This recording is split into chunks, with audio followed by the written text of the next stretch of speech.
د رمضان المبارک په میاشت کې د تلاوت اهتمام کوي. تلاوت په کثرت سره کوي ځکه چې په دغه میاشت کې قران کریم نازل شوی دی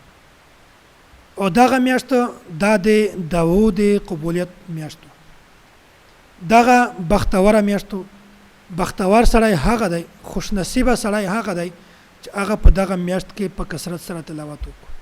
متکلم اسلام حضرت مولانا محمد الیاس ګومن دامت برکاتهم الله تعالی د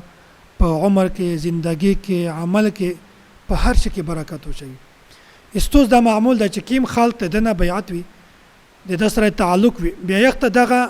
نصيحت کو چې کته حافظ وي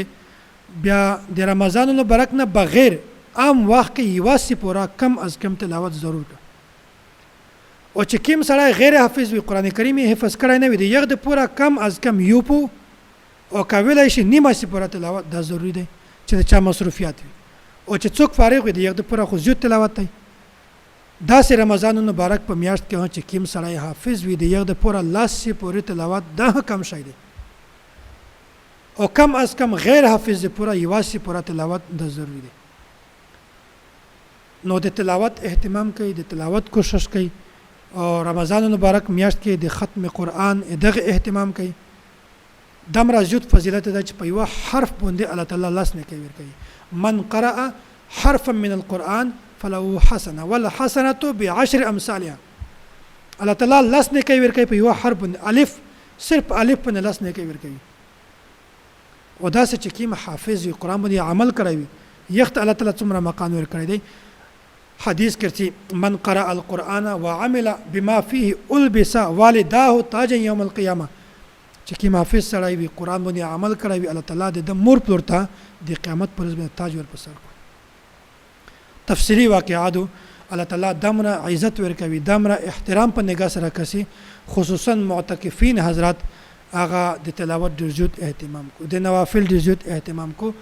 په چار دو چې د نوافل اهتمام وکي د تلاوت زیات اهتمام کم از کم معتکف سړي د پوره لاس سي پوره تلاوت د ضروري دی. مسلم شریف کې حضرت ابو امامه باهلی رضی الله تعالی عنه دا یو روایت نقل شوی دی. مفهوم یې دا دی چې نبی علیه الصلاه والسلام نه حضرت ابو امامه باهلی رضی الله تعالی عنه دار ودلی دي چې نبی علیه الصلاه والسلام فرمایي چې تاسو په کثرت سره تلاوت کوئ تلاوت کوئ قران کریم یې ځکه چې د قیامت پر ورځ باندې وو قران کریم د سفورش قران کریم او د ویلین کې سړی سفور شي د یو سفورش کو د یو شفاعت کو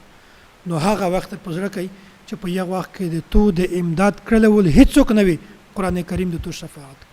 قران کریم د تو سفارش کو چې یا الله د سړي خو د متلاوت کو یا الله د خو زغه په هر حالت کې په یو حالت کې نه پریشي دای ک بیمور وو ک په هر حالت کې وو د متلاوت ک الله تعالی د قران کریم سفارش کوي. دغه وجنه د تلاوت او د رجوت اهتمام کوي.